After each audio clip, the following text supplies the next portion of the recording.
We naturally think of the holidays as a time to celebrate and spend time with our families and loved ones. However, the holidays can still be stressful. Here to fill us in on how to handle the family stress during the holidays is clinical director and psychologist Jaseon Outlaw.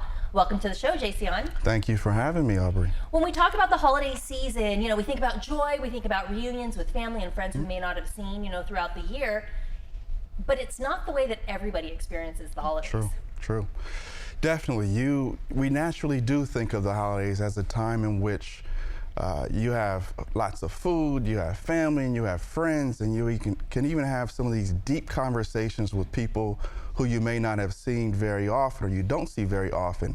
But on the flip side, it can also represent a time of stress for some people. And so sometimes there are individuals who look at the holiday season and associate it with a time in which they don't necessarily have a great time with family, or they have a negative self-outlook on family members. And it can also represent a time in which their loved ones are no longer with us anymore. And it's just one of those things where it can be either or, but certainly for the most part, we do see it as a time of celebration and family and friends and food, a lot of positivity. Yeah, I can definitely see how some of that would be stressful if there's, family members, if there's any kind of drama in the family. Sure. Can you experience it both good and bad? Certainly, there's no black and white sort of piece to it. And as I mentioned before, for the most part, it is a time of great celebration, but sometimes people kind of have an aversive experience in life, and that tends to kind of take over a bit. But if we are able to remember those good times, and even if you just close your eyes for a moment, and we can associate the holidays with hot cocoa, with maybe gifts, maybe just unique traditions that your family experiences, there's a lot of different positive experiences that we actually have. And so it is important to make sure that we keep those things in mind, and we help facilitate those for our family. Yeah, so concentrate on the good. Now, what are the most common stressors that people experience that you find? Sure. The most common stressors, I would say, would be relationship issues, financial stress. Of course, we have the pressure of purchasing lots of gifts, and we tend to spend a little bit more money during the holidays. Yeah. We also have relationship sorts of issues that tend to come out around the holidays, and even just the whole idea of who's actually going to make the turkey dinner, Just right?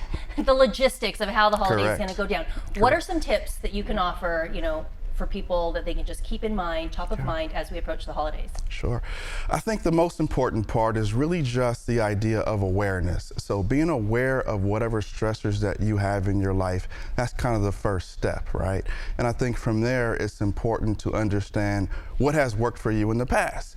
If engaging in your favorite hobby is something that has worked out and actually serves as a buffer of your stress, you want to do that.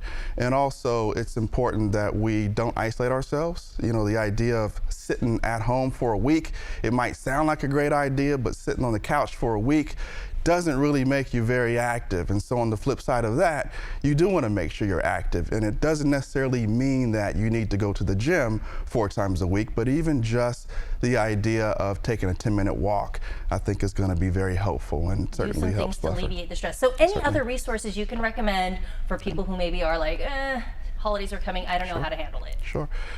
Certainly, just checking the American Psychological Association website. There is a book category in which you can search different topics. I definitely recommend that. And secondly, just looking at our local libraries, as well as local resources. just to get the self-help section in terms of lots of books and resources out there that help. All right, well, I want to thank you for coming on the show, and happy holidays to you. Happy holidays to you too, Aubrey. This interview involves commercial content. The products and services featured appear as paid advertising.